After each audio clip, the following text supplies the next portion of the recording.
Hey, everybody. From Salt Lake City, Utah, It's Thank God I'm Atheist. the podcast. I'm Frank. And I'm Mark, sitting in for Dan. And coming up today on the show, we're going to be, we're just going to get to know Mark a little bit better. Yeah, Mark's, this is your second time sitting in. Second time. I'm pretty excited. Yeah, first time for me. Now, First time was very awkward and there was a lot of fumbling. But this time I think I know what I'm doing. well, it sounded great. Oh, good. Yeah, no, I didn't hear the fumbling, that's for sure. It was under the desk. Yeah, Dan is in Europe. He is abroad. Yeah. Yes, indeed. Yeah. In exile. Oh, that it were true. But actually, this is I realized this is the gayest episode of Thank God I'm Atheist. So far. No, Yeah. two gay men hosting. We've never I had that know. before. That's fantastic. I'm Yeah. very excited. Yeah, that's so listeners, watch out. It's going to get crazy. Let's not talk about a single gay thing. That sounds wonderful. Throw them off the scent.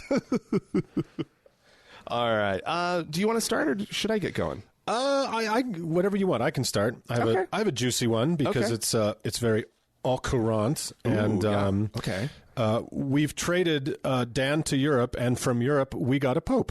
Yeah, that's true. Yeah, Dan's missing the whole Pope visit. yeah. Well, I think Dan is, like at the State of the Union, when one guy has to stay, like the Secretary of Agriculture has to stay somewhere in case everybody gets wiped out. Dan is at the Vatican. Oh, he's somewhere in the line of Keeping the seat, yes. Well, we all are, but because we're men. Right. But he's keeping the seat warm while His Holiness is in. I think he's in D.C. today. But Okay. So opinions vary widely on this pope, more so than any pope of my young lifetime, I would imagine. But the reason I wanted to bring it up, which I think is a great discussion for us atheist types, is the phenomenal public expenditure required to keep him alive and fed. And wait, are we feeding him while he's here? I would assume. Don't you think he's going to Five Guys with Obama and Putting on the expense account, the government government credit card. So apparently it's one of the largest security operations in U.S. history. Really? Yeah. Okay. So Larger, like how? What does that mean? Like size of like an inaugural address type size? You promised me you wouldn't go into too much detail, ask too many questions. I do this to Dan too. I'm sorry. I don't know, but You don't have to look it up. Rachel Maddow told me, so I believe it. I'm fine with knowing that it's one of the largest. Yeah, so it's huge. So I guess the question is, this is an enormous amount of money being spent for the ceremonial visit of a religious leader. Wow. Okay. And I think it's kind of a complex moral issue. He's also the head of state. Right. Of a wee little country. Right. Whose main export seems to be pedophiles. So, we honor the heads of state, whether we like them terribly or not, because that's what diplomacy is. Right.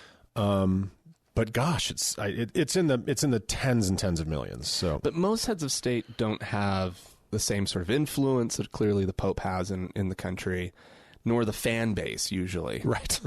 There's not a lot of Angela Merkel, like hundreds of thousands of people showing up to see Angela Merkel. Which is a pity because she's wonderful. She can rock a stadium. But that's also true that he's almost kind of a transnational head of state. Yeah. There's a billion Catholics. Right. They say, in the world. Sure, yeah. I would venture that probably half of them maybe go to Mass on Christmas. But still, it is possible to be a cultural Catholic, and he does have an enormous influence. Yeah. So I think, to me, this is the cost of diplomacy. The ugly, purist atheist part of me is like, no fucking money ever to go, not 1 cent spent on religion.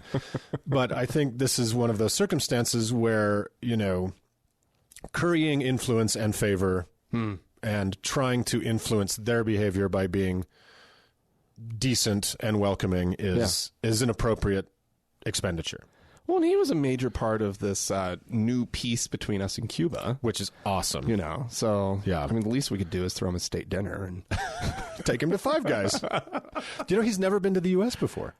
Ever? Like no. Even before? No. Oh. Think about that. Oh, wow. Yeah. I mean, I wonder where do you think he should go? Well, I mean, it's a creation museum. I was just thinking about attractions on the East Coast. What Williams? He needs to go to historic Williamsburg. He lives at Colonial Williamsburg. Colonial Williamsburg. He lives at Colonial Williamsburg, Rome. I think you'd be like, this is familiar. And I wonder if do you think his guys are wearing their striped Flemish pantaloons? And I would think they'd probably want to blend in more. Are they allowed to? Is the Swiss Guard allowed to operate? I think it's like the Secret Service when the president travels. I think. Okay, yeah. So he has his own guys around, and then we've surrounded that with the Secret Service. Yeah, I imagine. Huh. And I heard something? Do you know? Is he actually getting out of the Pope Mobile? Is he working the crowds like he normally does? Yeah, he doesn't use that Pope Mobile. He's riding around in a Fiat. Well, hopefully there's also a mechanic nearby so that they can keep the thing working. Thus the need for us to augment his security ridiculously. He's riding around I hope it's one of those new ones that look like a toaster. That tiny thing. They sent Giuseppe along. All right, enough about this damned Pope. Oh, Lord, where do I want to go? Okay, I'm going to tell the story of... a woman by the name of Jennifer Logie Mingram, who's actually from Mexico City. And in 2013, she suffered a stroke due to double lung failure. Okay, so she's a really sick woman, right? And because of all these health problems, she had to go in, get a MRI or CAT scan-y type thing, whatever it is. And while undergoing whatever that little scan was, she, got all these pictures back. Oh, no. And what they've discovered... Was there a tortilla in her head with Jesus on it? Well, no. There's just a Jesus in her head. I'm showing you Mark, the picture right now. Oh, my God, there is a Jesus in her head. It's true. Something deep down in the middle of her brain has formed... I mean, this thing looks like the Shroud of Turin. You know what it looks like, though? It looks like the Terry Gilliam's version of God from the Holy Grail, where he comes out of the clouds. Because he kind of has a crown and, like, the fancy hair. And yeah. Yeah. It's pretty ridiculous. I think I can no longer be part of this podcast because I have seen something miraculous. So they both, her and her husband, are making this claim, and it does. I mean, it really does look like, yeah, your average tortilla or rust stain on a Pontiac is nowhere near as detailed as that cerebral Jesus. Yeah, it's kind of disturbing. Oh my God, I'm so happy about this story. This is awesome. Clearly, of course, as they're claiming, the image represents a miracle. Yeah, the miracle is called MRI. We're lucky to have it. But of course, medical experts are just claiming that the couple are suffering from pareidolia, pareidolia, something like that. And this is the condition that people are going through when they spot an image of Jesus in ordinary household objects. There's a name for that? Yeah, this is the first time I've ever... Pareidolia? Pareidolia. Pareidolia. Pareidolia. Well, I must also be suffering from pareidolia. No, I would have spot that all on my own.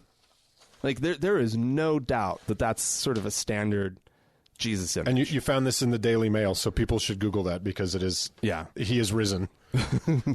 But he's little teeny tiny brain Jesus that must be kept wet. Yeah, we finally found Jesus, and it's in a Mexican woman's brain. That is amazing. That is really cool. Now, of course, she is a very sick woman. She is going to be traveling to the United States for surgery, but they need to raise... This article saying $1 million for the surgery and 1 year of post-operative care. I went to their fundraising website, and it only looked like they were trying to raise $750,000, of which they have about $26,000. I think since we got a good laugh out of this whole thing, we're going to post the link to the fundraising thing. So if anybody wants to go to Facebook, our Facebook page, facebook.com/TGIAtheist, you could donate. And why not? Yeah. It's a sick woman help her out who needs some help. And, yeah. If they were very clever, they would put on the fundraising page a brain scan with like a little George Washington from The Money in it, instead of the Jesus. Sorry, I'm reaching. Well, I think what they should be doing is they need to create sort of a pilgrimage type thing to her head, right? And she just sits in a roasting hot radioactive MRI machine all day. It's just magnets. And it's not radioactive. I can't remember which is which. When an MRI is magnetic, that's magnetic. Resonance imaging or something like that. That's the one. And a CAT scan. That's radioactive. Is it? Yeah. Oh, I had one of those. Oh yeah. It's like it's multiple X-ray layer thingamajig. Oh, really? Yeah, I've had a couple. I'm probably like glowing in the dark. I should see if there's a Jesus in my brain. Yeah, no kidding. All right. God, I hope not. All right, so I want to bring us listeners closer to home, but not too close, to just below the southern delineation of our square state of Utah is, and I mean just below, like 5 feet, is a little area, a little twin towns called Hilldale, and what's the other one? Colorado City. Colorado City. And this has been in the news and the media quite a bit over the past few years. This is the little fiefdom of kind of the grand dragon of polygamy, Warren Jeffs, and his really abused and tattered and frankly very sad clan of kind of retrograde Mormon split-off polygamy. And it was founded there because it was an incredibly remote desert region, right? It was just north of the Grand Canyon and just south of nothing. And so they've been able to hide out there for a long time. And the Utah and Arizona law has always struggled with trying to contain just the horror of their operation, right? From the sexual and human rights abuses to almost slave labor conditions to splitting families up and giving other people the wives and kids of another man, and discarding of teenage boys who were competing with the silverbacks who wanted to marry their young girlfriends. Right. Anyway. And this is the same group that went to Texas and did the Yearning for Zion, right? Right. They built a big temple down there. Right. Okay. They fled to Texas, and that's ultimately where Warren Jeffs got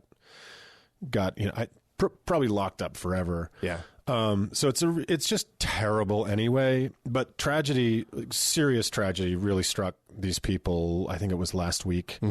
We had some unusual rain here in Utah, especially in southern Utah, and in those desert regions, flash floods are very, very common. And I think how many people were killed there? 13. It was something kind of. It was horrible. Freaky. Yeah. So terrible tragedy, and everybody's heart goes out to these people in this terrible time.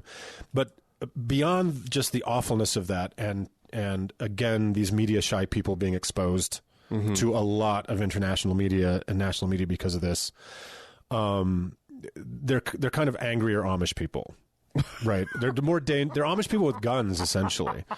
So.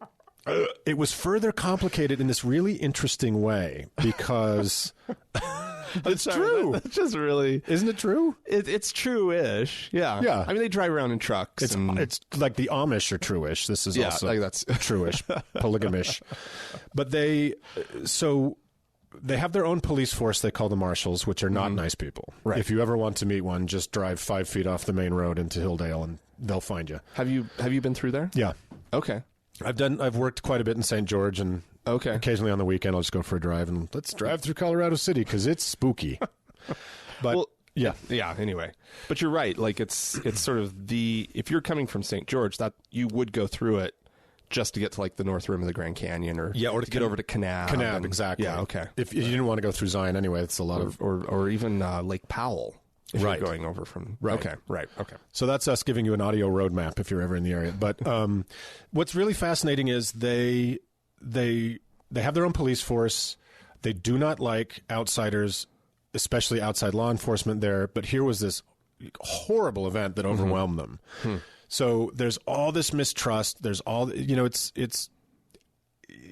tangentially reminiscent of when that horrible tragedy happened to the Amish, where that guy went into the church and killed all those little Amish girls. Yeah.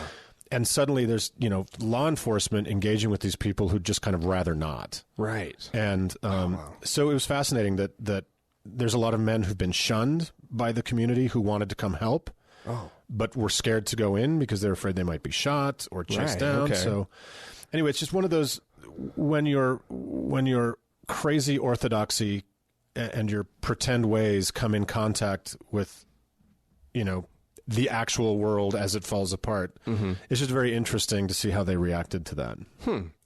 And so they had 13 dead, and apparently they hold their funerals in the middle of the night.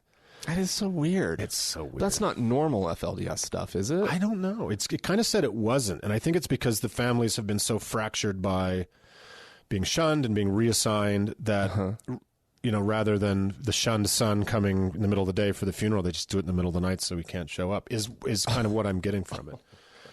And this isn't like, they're not like, are they doing it to avoid the media? Could it be partly that too, or are they? I guess it gets weirder and super sadder. secretive. Yeah. And the main thing is they just don't want who they don't want to show up. I think that's it. Wow. I think they're just hoping this whole incident can go away, and that's so weird. Yeah, terrible. Yeah, it's really sad. When I saw the first I heard of it was actually the CBS Evening News, and it was one of those oh boy moments where it's like, oh, how are they going to talk about this? Because the FLDS are one of those, like, whenever it comes up and you live in Utah and you live in like the normal part of Utah. Yeah. And you're just like, oh, everybody just thinks this is all we are. You live between 21st South and the Capitol building. Yeah. And exactly. And nothing about the story says anything about the community. They just say people in a small town in southern Utah, and you see Little House on the Prairie garb, and it's just like, what is going on? This is so weird. And that's probably a horrible takeaway from a tragedy is how does this make us look to the rest of the nation? I know. But it always just makes, I'm just like, how is this going to be handled? I know. It's as they're much such a strange community. Yeah, they're a strange community, and they aren't just there. I mean, they're kind of among us. There's a lot in the the northern part of Utah and all over the west. All you have to do is go to Costco.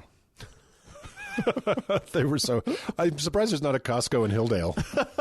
They could single-handedly support one Costco. Totally.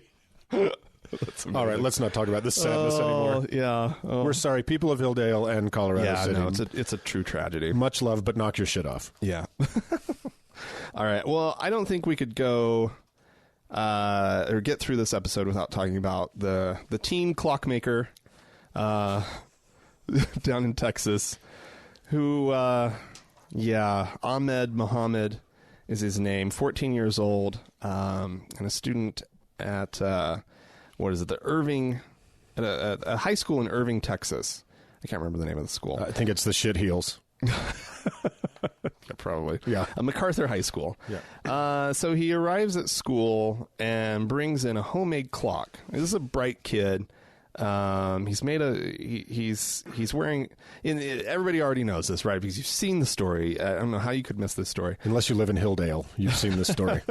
But the picture where he's being arrested, he's wearing a NASA t-shirt. I mean, this kid is a little science kid. He's a classic dork. Yeah. And he seems like the loveliest kid. Yeah, absolutely. And of course, though, unfortunately, the clock he makes looks like one half of a bomb. It's not the clockiest clock I've ever seen. Yeah, it's more of an electric, digitally type of clock. He didn't work with cogs and sprockets and and a cuckoo. Yeah, no, this is not a mechanical clock. It's something that requires like electronics and wires and so unfortunately this caused quite a stir at the school. They accused him of making a hoax bomb. He was handcuffed and questioned and received a 3-day suspension but all he was doing was trying to impress his new classmates and teachers with something he had made. And of course, it wasn't the science teacher. He'd already shown the science teacher, if I remember the story I read the other day. It was his English teacher who didn't know what she was looking at and was just like, bomb, bomb, bomb. Right. But the media reaction has been either amazing or horrifying, depending on which side you're looking at. Political side you're looking at. I saw a clip of Glenn Beck. Oh dear! Defending the school district and the police department. What a huge surprise! And he's defending the government. But whoa, you're right. This is complex. Fuck, Glenn Beck. Glenn, are you listening? Does he listen to this? Oh, I'm sure he does. Call in. No. But Glenn Beck was talking about how how was the police department to know whether or not there was another kid at the school who had arrived with the explosive half of this clock? And it was like, what? Like, and the fact that the school district wouldn't rescind their decision to suspend him for 3 days, right? Once they figured it all out. They still suspended him. They still suspended him, even though they were completely in the wrong. Completely in the wrong. But they refused to back down. The police department refused to back down. And so consequently, Muhammad's father, Muhammad El Hassan Muhammad, is withdrawing his all his kids from the Irving public schools. Because he's done with this. And I don't blame him. No, I don't blame him either. And I certainly think that, leaving aside the obvious fact that, it's white Christian boys who shoot up schools, it's almost without exception. It's leaving aside the fact that clearly his name and the particular hue of his skin is clearly a factor. Look, you can overreact and you can screw up. Yeah. But then you fix that and you say, "Oh shit, sorry, our bad. This was a dumb thing to do. Yeah. Everybody's okay. We apologize." But after knowing he was innocent, suspending him for 3 days, and also the police chief of this little shithole has said that they knew it wasn't a bomb when they arrested him. They were just, I don't know if they're making... He admitted that on the news. No, I didn't hear that. Yeah. That's even worse. So what kind of example are they making of this kid? I think they're just telling, A, Muslims, you're not welcome, but B, all American school children, don't try to do anything. Don't excel. Yeah. Just go to work at Walmart and don't make clocks. Yeah, definitely don't make clocks. But so I saw this little guy interviewed, and he just seems like a sweet guy, and... He said that at his old school, he was known as Ahmed the Inventor because he was always making stuff. But kids have always called him a terrorist and a bomb maker. And it's just like... Well, if you want someone to get radicalized... Right. I think the best thing you could do is to push them out of the mainstream. Right. And never accept them into the mainstream. To bully this kid for no reason. I mean, I'm not saying that's what's going to happen, because he does seem like a good kid. Yeah. But in just sort of the abstract of like... Yeah. I don't... Growing up Muslim in this country, I wouldn't wish it on anyone. No. Unless you're in like Dearborn, Michigan. Right.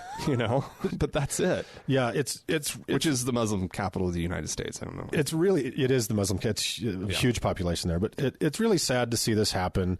But what I love about it is it's another kind of right-wing, awful, racist, exploding cigar.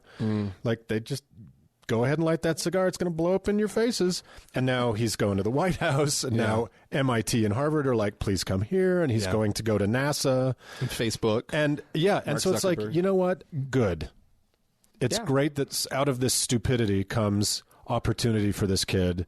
And the rest of America going, we're sorry. Yeah. You know, I think that's really decent. Yeah. No. You're right. I know. So, okay. should I go on to Eric Fanning? Yes, please. I don't know why that name makes me laugh, and it shouldn't.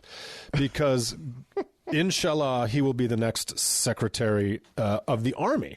Okay. So, Eric Fanning is a...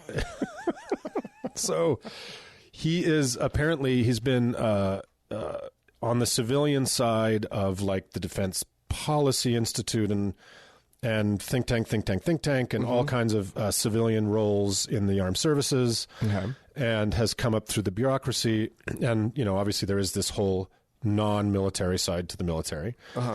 And President Barack Hussein Obama has nominated him to be the Secretary of the Army. Okay. All right. And that doesn't mean he does all their typing. Which would be crazy. Answering the phone. Yeah, he answers the phones. Army. Good morning, Army. He actually, he will be the other than the president, I guess, the highest ranking civilian commandant or whatever. I don't know. What? Somebody from the Army send us an email and please tell me why I'm so stupid. But here's the deal. Okay. He's a gay. Well, okay. Yeah. Yeah, that's the problem. Yeah. So you didn't ask and I told. But he is apparently immensely qualified, highly regarded inside and outside the Pentagon. Okay. And but you can imagine that there's been a little backlash. That's so stupid. Yeah. It just drives me nuts. So, what's his name? One of these, said that he's it's an abomination. We have surrendered to our enemies, and that we have, the U.S. is over. We've surrendered our supremacy. Who, like a Mark Huckabee type? Or Mike Huckabee. Mike Huckabee? Why were you looking at me when you said Mark Huckabee? Do I look like I eat that much gravy? Yeah, so it's just hilarious that this completely qualified man, you know. Right. I don't know. I want to go abroad with Dan. I want to leave. I can't stand this country anymore. Well, it's predictable. Sadly, it was completely predictable. I mean, you would cross your fingers and just hope that everybody could get over it and not take the political pot shots. Yeah. But, I mean, at the end of the day, everybody knew that this was going to happen, I'm sure. Yeah. You know? God, it's so dumb. So, anyway, I hope he does a good job secretarying for the Army. Yeah. If Fox News doesn't manage to derail his secretariat. I don't know. I just hoped, and I know naively, but I just really hoped that when, like, the whole gay marriage thing happened, that it was just over. You know what I mean? I think that's what abortion advocates said in 1973 with Roe v. Wade. Done and done. I know. And it's just so naive, so dumb. Yeah, here we are, nearly 50 years later, still screaming about fighting about it. And gay marriage has to get settled quicker than that, don't you think? Or just gays in America? I think, in general, I honestly think it will, because even though I am completely pro-choice and absolutely believe in a woman's control of her reproductive system, I can see, because oftentimes we have empathy, I can see what gets people so amped about abortion. Right. It is, there is, I'm not saying it's a gray area. I just see what makes people so upset. Right. Okay. I understand. Right. I just don't think gay marriage has that visceral megatonnage. I just don't. Oh, it's just two people getting on with their lives, and it really doesn't change anything for you. Yeah. Oh, okay. You know what I mean? I think there'll be Kim Davises and dummies like that, and of course they'll linger. I mean, yeah. But I hope it just goes away. I really, I do too. I have faith in my millennial little brothers and sisters. I really do, actually, and I think that for them, this is just such a head scratcher. Yeah. you know. Well, they'd much rather just be on Instagram Exactly. than even caring. Like, you know, Instagramming about the new Secretary of the Army, LOL. Like they do. That's so gay. Well, all right. Well, speaking of internet-y stupid things, came across this lovely little op-ed in the New York Times that's titled "Googling for God," and this is this author or writer or whatever. He's going through some search data, right, that Google collects up. They'll release sort of what was the number one search, and in order to give people a sense of like what's on people's mind and so forth and so on. Well, there's some trends. Apparently, searches for churches are 15% lower in the first half of this decade than they were during the first half or the last half of the previous one. Okay. And searches questioning God's existence are up. Oh. And porn searches are up 83%. 83. And people searching about heroin, that's up 32%. I don't know if you're like wondering if what you're to gonna, make like, of this.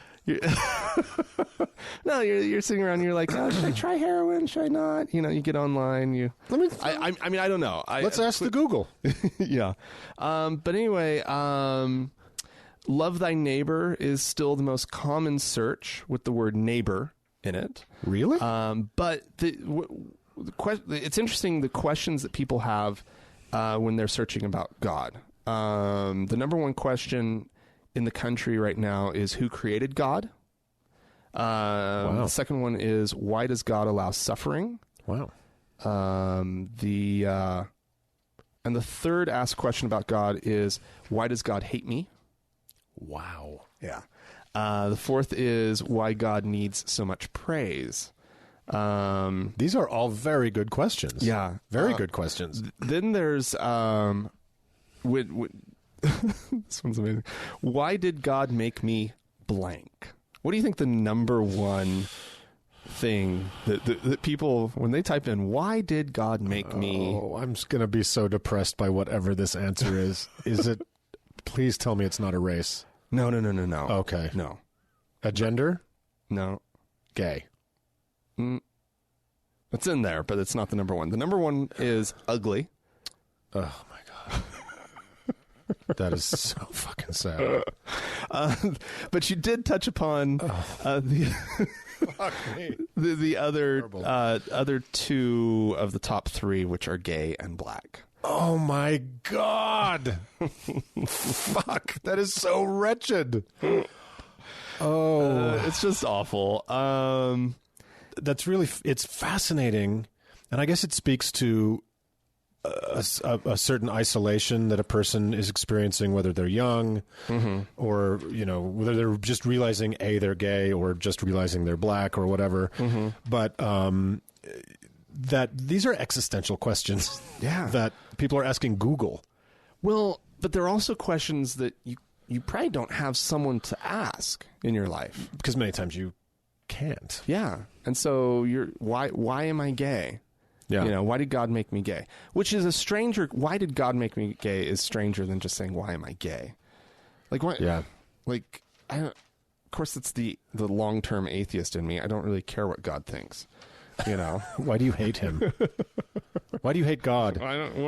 Why did he make that? Yeah. Anyway, but yeah, why did God make me ugly? That just makes me so sad. That's so fucking heartbreaking. I can't stand it. And you know, that people would even infer belief in a God that would be that cruel. Yeah. You know? Well, I mean, here you go. You're ugly.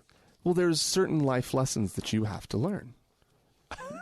Right. Isn't that the Mormon? That's your cross to bear. That's your cross to bear. And with the Mormon mythology, right, it's your spirit needed to come and have experiences. Needed to be taken down a peg. Yeah, exactly. Yeah. You needed to learn what it's like to be ugly. Because you were so beautiful in the pre-existence. That's just hideous. Right? Like that's just like good Mormon think right there. So you said one of the searches is love thy neighbor. So what an interesting. So what the writer was saying is he was talking about how are he says how are the Ten Commandments doing, and then he says something about love thy neighbor, and I was just like, well, dude, love thy neighbor isn't one of the Ten Commandments. That's just no, it's not. In fact, you are very clearly instructed not to love thy neighbor, or thy neighbor's wife, or thy neighbor's ass, or nor his ox. Right. And so, so basically, what he's saying is, love thy neighbor, as far as like a teaching of Jesus, right, is fortunately the number one search involving the word neighbor, but the number two is neighbor porn. He's like, so. He's like, I don't know that there's a lot that you can really, say about. That's so fascinating. Yeah. A young, one of these millennials, friend of mine, told me that there's some way that as you're passing through an area, you can check what the top Google searches are. Oh, really? Yeah. And I don't know how you do it, but he said when they drive through Provo, Utah, for those of you who've never heard of it, it's a very conservative, Mormon part of the state. And many of the top searches are is my husband gay? Is my husband cheating, and is my husband gay? Oh, and where can I find some Prozac? And chances are the answer to that in Provo is yes. Goodbye, Provo listeners. And sort of in his morality section that he's talking about here, he says the number one search that includes how to and Walmart is how to steal from Walmart. Oh my God. Now that's awesome. Yeah. Why does God want me to steal from Walmart? Or what does God want me to steal from Walmart? Oh, probably formula. Oh, fuck. God, every attempt to keep this from getting super sad has just failed. I guess that's where we're going today, so let's do it. All right. Well, if you'd like to call in and tell us how awful we both are, you can do so by calling 424-666-8442. You can also email us. The email address is podcast@thankgodimatheist.com. We also have a pretty lively Facebook community. There's two of them. You can go to facebook.com/TGIAtheist. That's the more public of the two. And we also run a closed group, which you can find by searching for the TGIA Members Only Lounge. Now, it does take us a second with that one to get you approved and to let you in. We do get numerous emails every week from people saying, "Hey, I'm trying to get in," and then nobody's done it yet. It just takes a minute. Dan actually does sort of go through and vet everybody. If he can't tell by sort of what you've posted on your Facebook page before, if you're atheist or not, or you seem like the kind of person who would join this group, then he'll actually reach out to you and ask you questions and all that kind of stuff. So if you're a troll, don't try it, because Dan is on it. But we're going to take a quick break. This actually is not Pat Robertson. This was an interesting clip. It's Carly Fiorina. And if you don't know who she is one of the people vying for the GOP nomination for the presidency. And she went on Jimmy Fallon, I guess sometime within the last week. And she talked a bit about, the debates and just kind of her thoughts about some things that the other candidates have been saying and kind of getting in trouble for. So we'll just pick this up. It's pretty self-explanatory. I want to make sure that every American, regardless of who they are, what they look like, how they start, or what their circumstances, has the opportunity to fulfill their potential and find and use their God-given gifts. And that isn't true in America today. Ben Carson's in a lot of trouble now because he's saying that he would not advocate a Muslim being president. Well, I think that's wrong. You know, it says in our Constitution that religion cannot be a test for office. It is also true that this country was founded on the principle that we judge each individual and that anyone of any faith is welcome here. I actually believe that people of faith make better leaders, whether they're Christians, as I am. My faith has sustained me through some very bad times. Yeah. I've battled cancer, I've lost a child, I've been tested. But whether it's a person of Christian faith or Jewish faith or Muslim faith or other faiths, I think faith gives us humility and empathy and optimism, and I think those are important things. So you would be fine with that? Yes, I would be fine with that. Yeah. Muslim president. Yeah. She's fine with it. Yeah, she's totally, it's like, I'm fine with a moon made out of cheese. It's like, this is something, I'm sorry, that is never going to happen. I mean, no time soon. Aside from Barack Hussein Obama. Yeah, except for the one that we already have. The usurper. I have a lovely, chubby 15-year-old tabby cat that I think is more likely to be president before any highly qualified Muslim person. Yeah. Well, and I love that she mentions, that there's no religious test for office in this country. However, but then it's clear that as long as the person's religious, there's no religious test. Right. As long as the person, is a faithful Muslim or Jew or Christian, that's fine. Right. That's fine. It's not a religious test. It's just a test of, are you religious? Right. Yeah, which is different. It's in a different order. Right? Yeah. I mean, that's exactly. That is like Scalia thinking of a constitutional argument. Like, no. The verb's before the thingamajig. Do a sentence diagram. Yeah. I as an atheist, I'm never super happy that our choices for elected office tend to talk a lot about the Bible and, other Christian things that very often, they don't really sweat too much about, but you have to get past the hay shakers. So they do that. Yeah. Although I kind of, I don't know. I haven't really figured out Carly Fiorina yet, but it feels like on in the Republican Party, there are, which ones actually are like fervent believers, and they're terrifying. Terrifying, and that's why. And we don't want to get too into the rut of that hysteria right now. Yeah. The Republican side, right?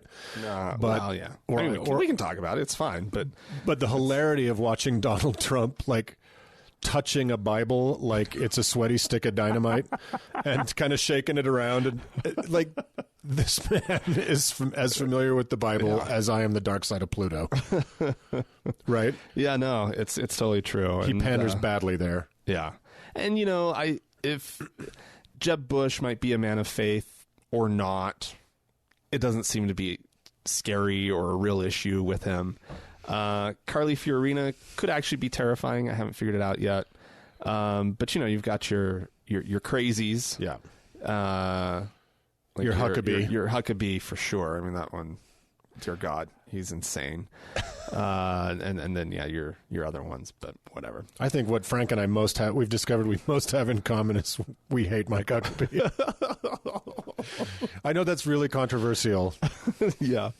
But anywho, all right. Where do we need to go? We need to, I'm going to completely just skip, emails this week. We'll get to that next week. Nothing good? No, there was stuff that came in. It's normally Dan's area, and I just kind of, in my preparations for the show, I kind of just forgot that I needed to also prep emails, because it's not just as easy as, let's read this email. Like, we get a lot, and so there's a lot to sort through. Right. And so we do always, of course, appreciate your emails, and like I said, we'll get to them next week. But we did have a series of well-wishers and who called in, and I thought I would just play those real quick, because these are some, at least a couple voices that have been around the show for quite a while. So let's just take a listen to them. Hi, guys. It's Mackenzie. I just wanted to call and congratulate y'all on your 200th episode. It's been a wild ride, and I've enjoyed every minute of it. I hope you guys continue to do it for many, many more. And I just want you to keep us laughing and keep us going. Thanks for all you do. Talk to you guys later. Hey, Frank and Dan, Dan and Frank, it's Sparkle Uncle Tony. I just wanted to congratulate you guys on your 200th episode. It's been a long ride. It's nice to have been here for at least 100 of those. And you guys take very good care of yourselves. And no, I'm not holding a grudge or anything. Much. Okay, just a little bit. But it's only because Dan's, a pain in the butt about, my name. It's fine. Be that way.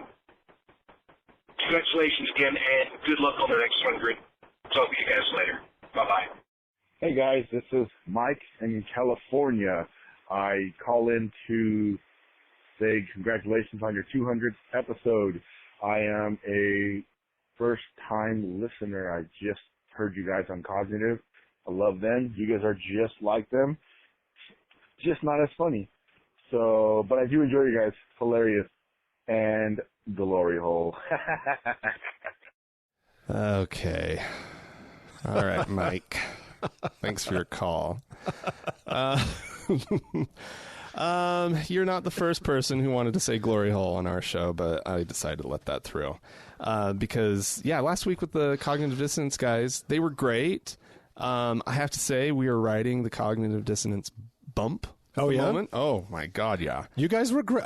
You guys had a great synergy. It was very fun to listen to both ends of that. Did you listen in on them? Yeah. Oh, cool. Yeah. They do a great show, and of course, we're so glad that they came on and had us on and everything. So send us the money you would send them. I'm just jumping ahead of Frank here to get to the point. And basically, like I said, that is the one and only time that Glory Hole gets to be on the show. So knock it off. It's done. So, but thank you, Mike. And of course, thank you, Mackenzie, for calling in. Mackenzie, of course, moderates and posts on Facebook for us. And she also, and then of course, Sparkle Darkle Pony, who I was just explaining to Mark the what would you call that? The origin story. The origin story. I like that he takes time to call us up from his shift at the background noise company. I know it's important work, and somebody's got to make that stuff happen. Yeah, I don't know where you were, Sparkle, but that was good stuff. All right, and then this is actually I think there's actually a question in this one. Hey, Frank and Dan, this is John, as in John DeLeon, like a couple episodes back. I wanted to call in and talk about something that happened in my Spanish class today. And we had a bit of a surprise ethics moment. We had to translate this saying in Spanish. Apparently it's a quote, and it reads, "As long as something is gained, nothing is lost." I don't remember exactly who said it or what it was about, but we were basically talking about, sacrifice for gain in the future. And I've always had the conclusion that suffering doesn't always make a person better. There's a lot of people in our world who don't like have jobs and stuff, and I'm explaining this terribly, but they go through problems and they turn to alcohol and they wind up homeless, or it's maybe some other drug or whatnot, and they don't become a better person, they become worse. So I'd really like to hear your thoughts on that. Do you think that and I know it really depends, but what are your views on the idea that hardship produces character? Love the podcast. Congratulations for 200 episodes, guys. Bye. I have an easy answer. Do you? First of all, how dare you cast aspersions on people who turn to alcohol? I think that wraps that up nicely. Well, yeah. I mean, it is an interesting sort of progression that he describes in there, but the core of the question is, I think, worth addressing, I guess. Yeah, sure. Because, I mean, if you take it to one extreme, you have your Mother Teresa's of the world who reveled in people's misery and suffering and felt that it was somehow some benefit or good to them to Yeah. I don't know, that maybe God enjoys watching suffering. I don't know what her point really was. It was horrendous. Yeah. Please Google the actual story about Mother Teresa. Yeah. And let us all together stop ever using her as a touchstone for morality and decency because exactly. she was a monster. Right. So you have that as one extreme, and then you have sort of what the caller, what was his name, John? Yeah. What was the other extreme that? Well, that you have bad things happen, and then you just kind of go down this like spiral of like drugs and alcohol and everything. And I guess what we need to differentiate a little bit is the kinds of suffering and trial and heart. I mean, yeah, you can't have bad things are going to happen in your life, and you're going to learn lessons from them, right? Yes. And I mean, hopefully you don't have horrific. You don't have to be a Syrian refugee, right, to turn into a good person. But I do think that a certain amount of just life and living and learning from, the little hiccups that we have in life. Yeah. How you respond to those, I think, speaks a lot to your character and who you are. Totally. But beyond that, I don't know. What do you think? Well, I think I know. I'm sorry. Was it John? It is John. John. I think teasing out where I think John was going is this idea, which unfortunately, going back to Mother Teresa, is kind of a long-held, especially in certain parts of Catholicism, but a long-held Catholic and Christian belief that there's purification through pain. Right. Thus, self-flagellation and and the torture of the Inquisition, releasing the souls of the damned who were otherwise condemned, and Mormon blood atonement, and all these. Sure. And it's baked into the bread of kind of a lot of Christian belief. Mm-hmm. And it is, while you and I agree that you're gonna run into some corners in life, and you're gonna hit your head a few times, and how you pick yourself up and how you move on from that is very important. Mm-hmm. And it does it tempers you, it makes you more cautious, it makes you, and that's just the inevitability of life. Mm-hmm. But the Christian belief that somehow, the right wing saying that, we should get people off food stamps because it's more important for them to kind of suffer and pull themselves up, that's insane. Yeah. I believe that's completely insane to think that there's anything great to be gotten from pain. Now, that's interesting. I've never processed their resistance to welfare and on those terms. Yeah. Do you really think that is that connected in? They've basically stated as much. Rick Santorum has said it a lot in his history when he was a state senator or a U.S. senator in Pennsylvania. He talked about that a lot. Wow. That you've got to come through these trials in life, and relying on the state prevents you from learning these lessons. So it is, and he's a very, very right wing Catholic, so he has this belief that there is. Just like Christ on the cross, just like the crown of thorns and bleeding from every pore in Gethsemane, not to get too far into the theology, but there is this belief that will purify you and make you a better person. And that's their concern. I thought it was just... I think it's part of the... there's also just the selfish, piggish... Right. Why should my money go to pay for children to have breakfast before school? So there's that awful part of it. But it's reinforced by... this religious dogma. I mean, I heard Ben Carson on something. Who knows where I saw him? Yeah. Surprise. I watch a lot of the CBS Evening News lately. Yeah. Really? Yeah, it's really strange. I've become almost obsessed with it. But nonetheless, I think he was on it. I feel connected to just what's happening in the world when I have a curated beautiful little... An American TV dinner style of... Yeah, just like news. Somebody's presenting the news to me.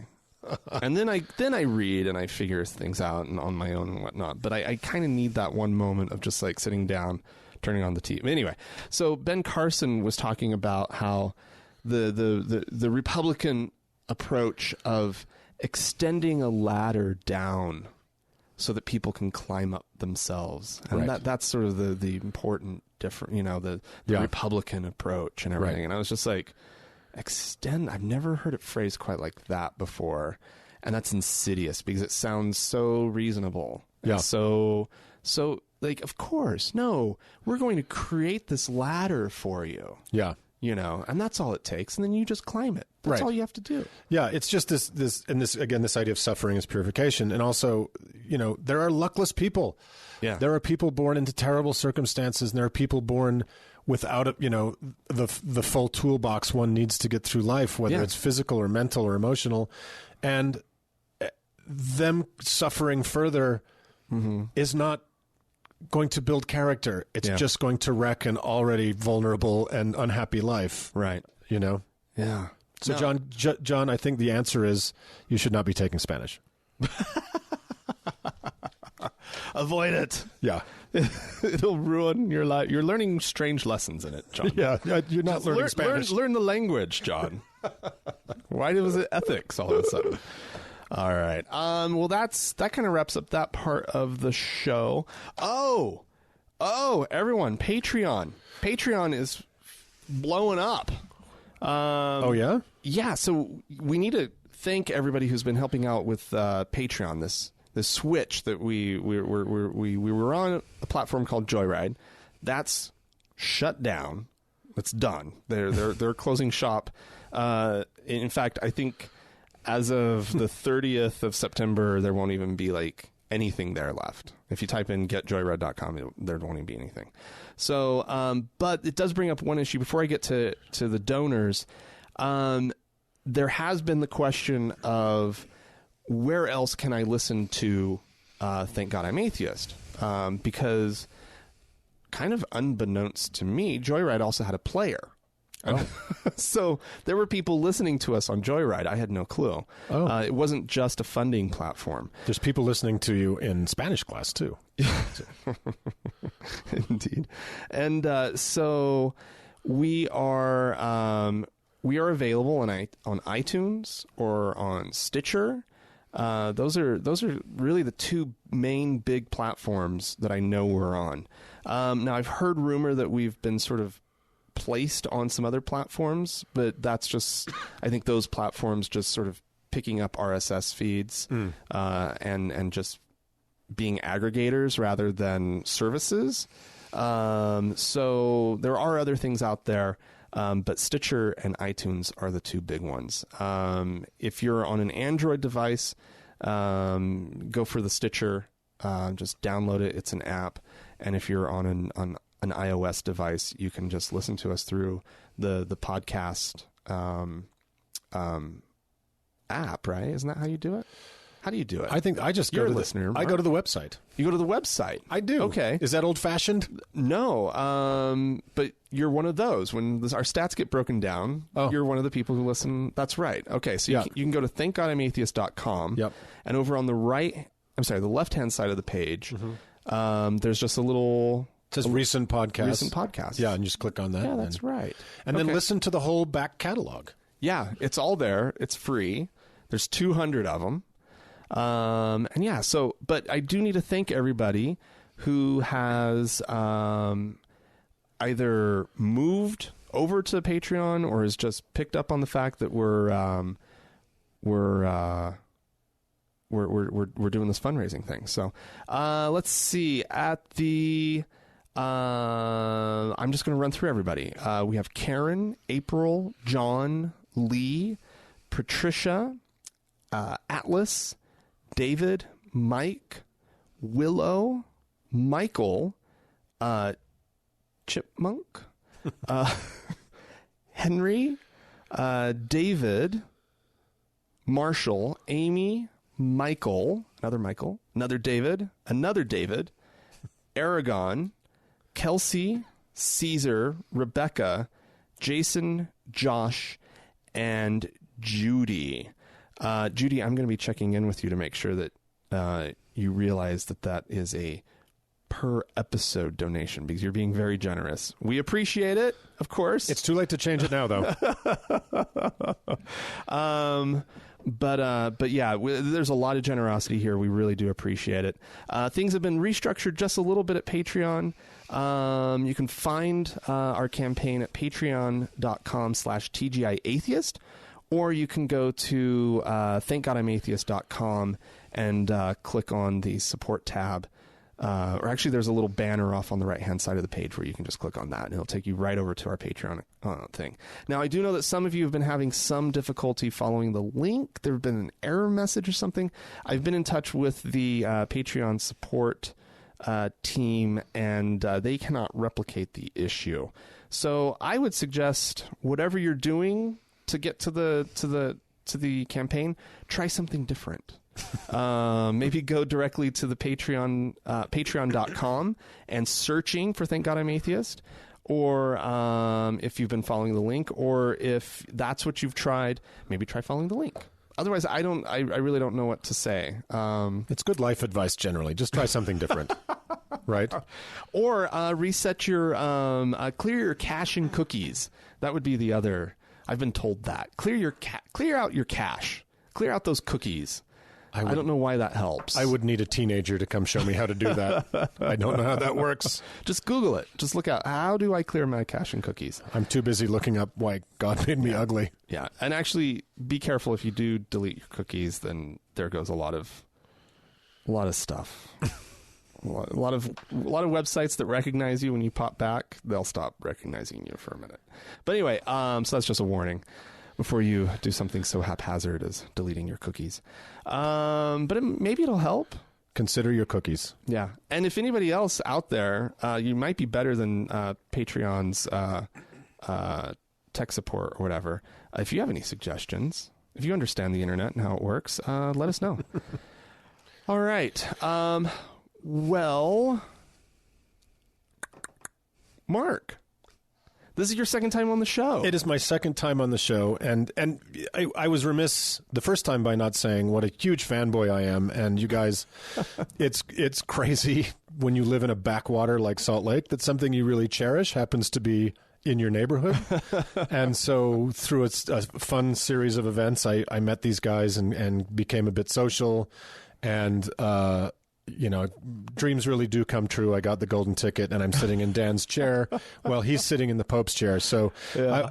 I am a huge fanboy, and I am so happy for your 201st episode. Oh, thank you. I hope that with my help, it won't be your last. So let's hope we can get to 202. Yeah, no, I think we'll get there just fine. Good. But one thing that Adam, who hasn't been on the show in a really long time. But he used to be sort of my standard fill-in guy for Dan whenever Dan was out of town. And one of the things that we did with him was just kind of talk about his road, his path to where he is. I think our listeners have a little bit of a sense, for Dan and me, those who've been around and been listening to a lot of the episodes, probably pieced together our stories. But I find that people are always interested in that. I know I'm interested in people's stories. Yeah. So I just kind of wanted to give you a chance to maybe let the listeners get to know you a little bit more about, like your path to atheism and right.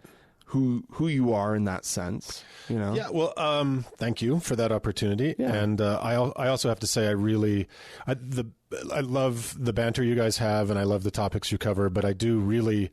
my ears really, really prick up when there is, you're interviewing someone like that. When you interviewed Dan's ex-wife, Andrea, and her... Well, his current wife. Oh, you don't know about this. Damn, sorry. I guess I'm not in the loop. I'm sorry, Dan and Andrea. His current wife and her ex-husband. Right. And if you haven't listened to that episode, I don't know what number that was, but it's absolutely fascinating. Yeah, it's been a while. But it's really terrific storytelling. So, yeah. So I am... like Dan, I'm a Salt Lake City native. In fact, he and I grew up like 4 blocks apart. Oh, are you serious? Yeah, in kind of the Foothill area. Okay. The mean streets of Foothill. If you guys are from Salt Lake, you know what I'm talking about. So I'm from the east side of Salt Lake, grew up in the Mormon church in a very, very, very conservative family in a very, very conservative ward, which is our area, in the 70s and 80s. And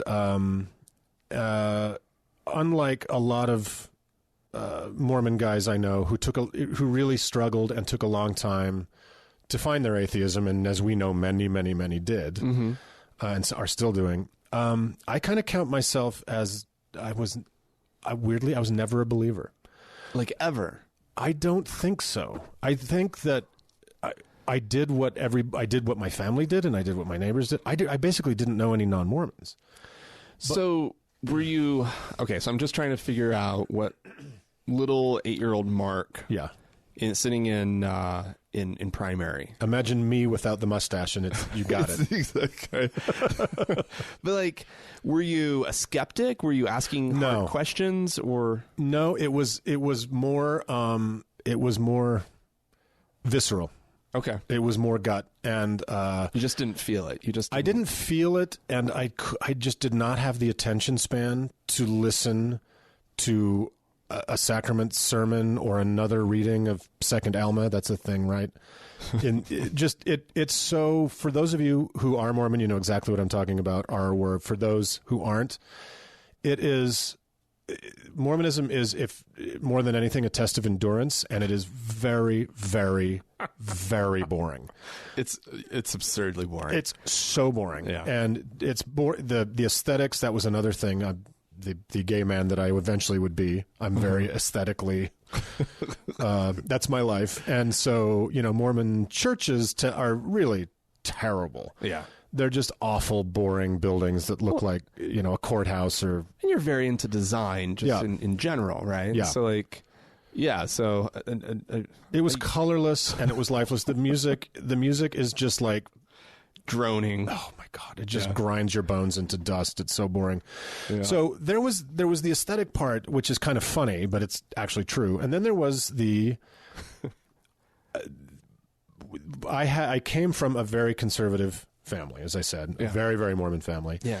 And I don't want to give too much away about them, even though I'm being kind of anonymous, but they were not very nice. And there was a lot of violence in the household, and there was a lot of untreated mental illness. Oh, okay. And at the time, as I recall, the Mormonism of the 70s and 80s, they were a little bit like the Scientologists when it comes to the therapies. And so they didn't really seek, there wasn't a lot of talk therapy. There wasn't a lot of psychiatry, psychology. Oh, I see what you're saying. You know what I mean? So it was every failing was a spiritual failing. Right. Well, talking to your bishop who's a dentist does not help with your wicked depression or paranoid schizophrenia, right? You can't do anything for that. Right. So we had a lot of violence and a lot of unhappiness. And so I just kind of came to this realization, and I think it was around the age of 10, where I was like, whatever these people believe about the world, it just can't be. Wow. I'm not going to be able to live in a world where they're right about everything. So it took me a long time to realize that was a gift, but it kind of was a gift because there was no appeal to Mormonism for me, even though it was life 24/7. So what do you think? Did that help inoculate you against all the Mormon, what's the right word for it? The pressures that Mormons put themselves. Yeah. Or put on themselves, right? Where there's just the perfection. I mean, did you just see through it? Did you just call bullshit? Or did the culture seep in and you kind of had to deal with all that wrestling? And it was like I'm not trying to be too dramatic, but it was like being a prisoner. Okay. Because I think at least if I was a believer, then I could go, oh, okay, well, this is the game we're playing. I've just got to keep the ball in the air. Sure. But I just wasn't a believer. And for a long time, I didn't feel that as a superiority. I felt it as a failing.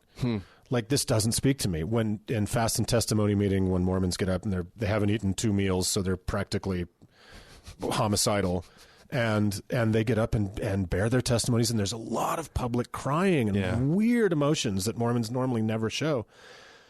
My reaction to it was, this is crazy.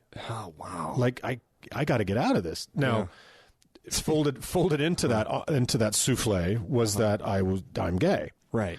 Which was another voice telling me, and it took me many years to process that, as I know it has for a lot of guys. I realized that there was never going to be a place at that table for me because homophobia was so public, and so rampant, even in the official church, even at conference and priesthood meetings. Boyd K. Packer telling missionaries to punch out guys that were even a little queer. So basically, I just decided I needed to keep my head down and just try to get out as soon as I could. And I actually, the first time I said I'm not going to church anymore, I was 12.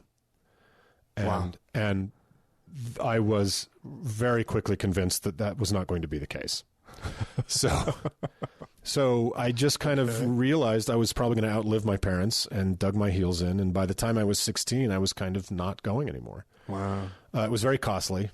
But I think I was listening to John DeLynn, who's another podcaster who does Mormon stories, talk about, he did these studies for the church. He did a study for them, like trying to help them understand apostasy and whatnot. So he's written this paper about why people left the church. It's very thorough. And I think I heard him saying on a podcast that when the church that people leave, the church of their birth that people leave the most is Mormonism. And more Mormons tend to stay out of the church than anybody else in America, and more of them tend to become atheists. Really? Yeah. I think it was on one of his podcasts. I mean, I definitely see it here in Salt Lake. Yeah. Like, my ex-Mormon friends, nobody believes in God. Like, nobody went and found something else. I don't know a single guy who left to become a Methodist. No, it just doesn't happen. Right. And I think there's something about the absolute claims to 100% truth that Mormonism makes, that once you realize, you grow older, and it was as I was getting 14, 15, 16, I'm like, okay, clearly life itself is composed mostly of gray. So this demand that they have 100% truth, once that starts to fall apart, you're like, oh, you have no truth. I think you see behind the curtain in a way that doesn't really happen if you come from a nice, waspy, Episcopal or Anglican family. Well, I mean, if you come from something that's take it or leave it in a lot of ways, right? Or that's just more casual, you never have to face it. You never have to face it. Right. You never wrestle with it in the same way. I mean, I don't imagine you'd have to. Interesting. Yeah. So I feel like before I knew the word, I feel like I was probably an atheist at 15. Really? Yeah. Okay. 16. I dabbled in I never did anything seriously, but I read the, Siddhartha and, the things you do on your journey out, because you're like, well, this God's a little nicer, and then at some point I'm just like, oh, I can't, this is all bullshit. Yeah, why would it be that one versus this one? Right. Yeah. Right. So, and that, 16 when I was 16, it would have been 1984. Wow. When there was no internet and there was no podcasting, and there was, I felt very alone in that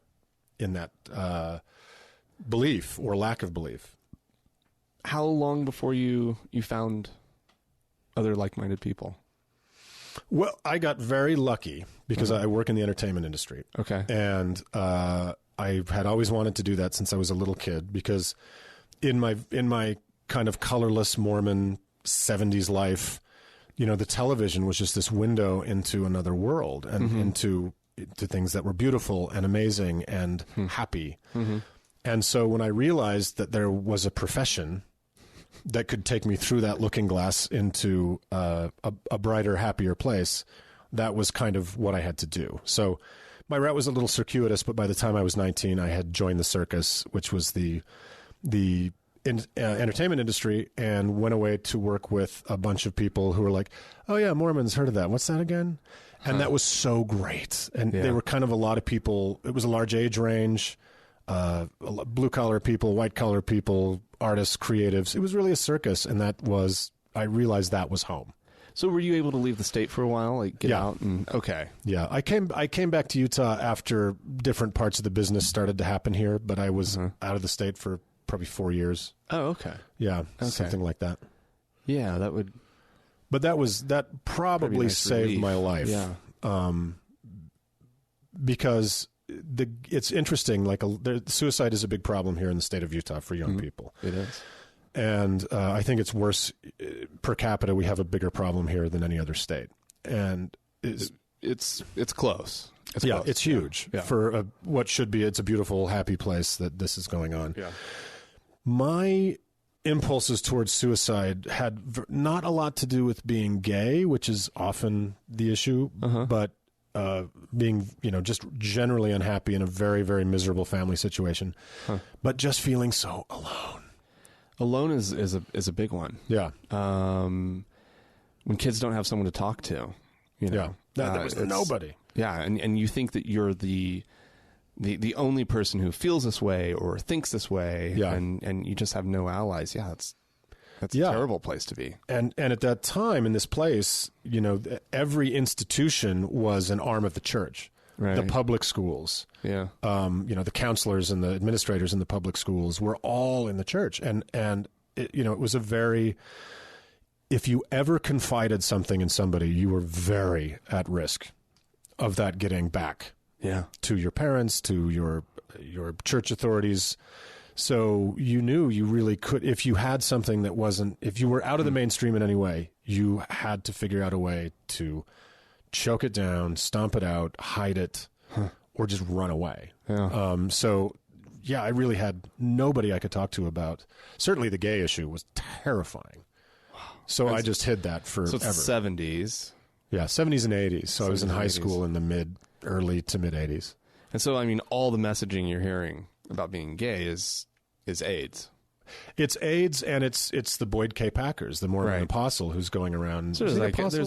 He was a apostle. Going around telling people to punch out any kid who seemed slightly different.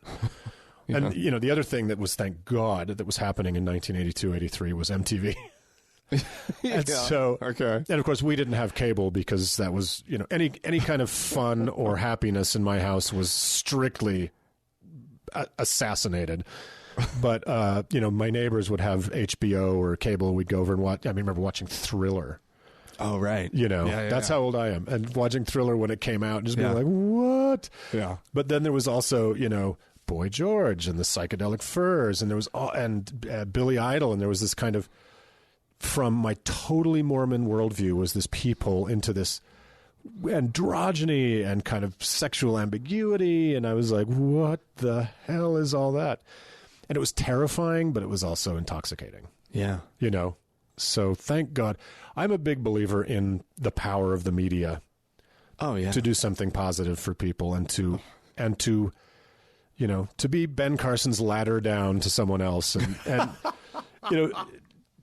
most of it's garbage, and I've made plenty of garbage in my life, but there's also something beautiful about 90 minutes of escaping a sad childhood. Well, it just lets you, as stupid as it is, Three's Company. Even though it was like he wasn't gay, but he was gay. Oh my God, he was so gay. And so just these weird little glimpses that I was able to get, and my childhood started in Northern California, but by the time I was in high school, it's rural Oklahoma.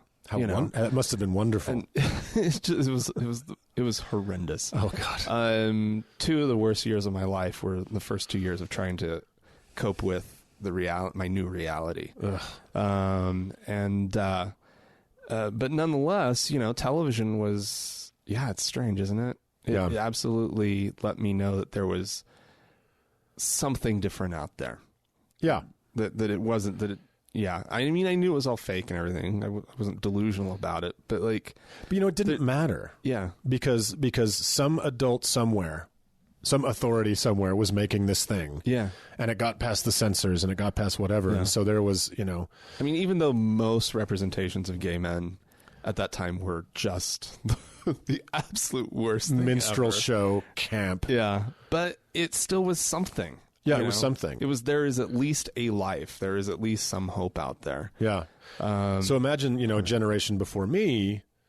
There was some black and white television, but there really was nothing. I don't know how they got through. They didn't. They didn't. They got married to a woman, or they killed themselves. Yeah. No, it's true. And, thank God that there is kind of this on-demand media possibility for young people that are stuck in Oklahoma or stuck on the east side of Salt Lake, and they can, in the privacy of their own room, kind of explore the possibilities. And I'm not even talking about pornography, please, but, explore the possibilities of life and see that there is a happy, fruitful, beautiful life outside of heterosexuality or outside of religion or outside of your sad family or your dumb little town. No, absolutely. It's a lucky time.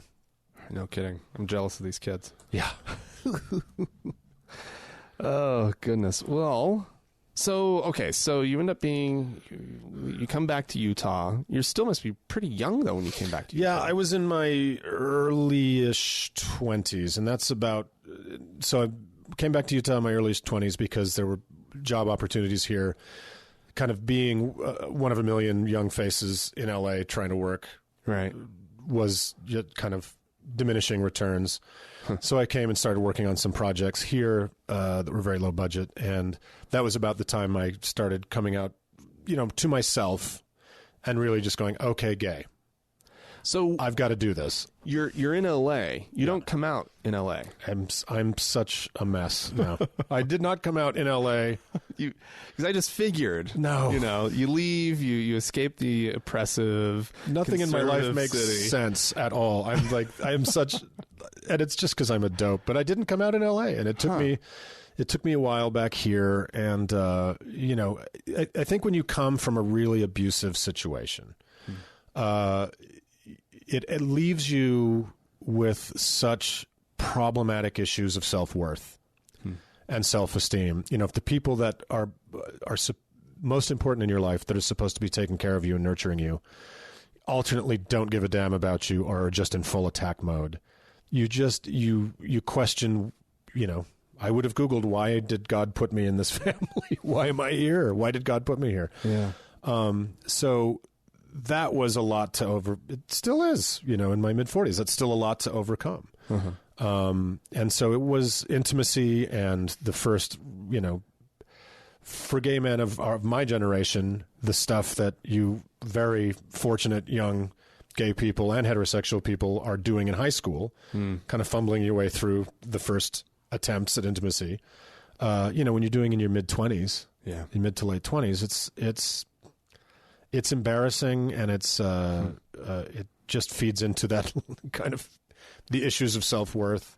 Yeah. So thank God I kind of got through that, and now I'm very, very happily married to a guy I probably don't deserve, and he doesn't say that outright, but just lots of hints. But I'll just say this to kind of sum up the journey for the 13-year-old kid who kind of stood on the edge of a 10-story balcony thinking if I just stepped over, all this suffering would end, to being married to the man I love by the mayor of my hometown, Salt Lake City, Utah, and having that be celebrated by so many people, even strangers.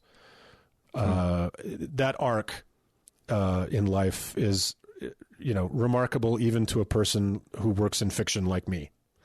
So I think that there is so much possibility in life, and there is, life changes so quickly and so profoundly, for the better, for the worse. But when it does for the better, it's incredible. Yeah. Well, all right. I praise God. Praise be. Well, thank you for sharing. Thank you for your interest. No, I think. Yeah, no, it's sharing these stories and hearing more. It's just a good thing. I'm a firm believer in in just that honest sharing. Yeah, because I think it really does go out and it touches people. And as far as like somebody who podcasts, we get feedback from a lot of our listeners, but there's so many people out there. You just never know how a story is going to touch someone. So thank you very much. Yeah, thank you. Sharing. Thank you. And you guys, thank you for creating this possibility for people to do just that and to reach people who probably could use to hear those stories. Yeah. All right.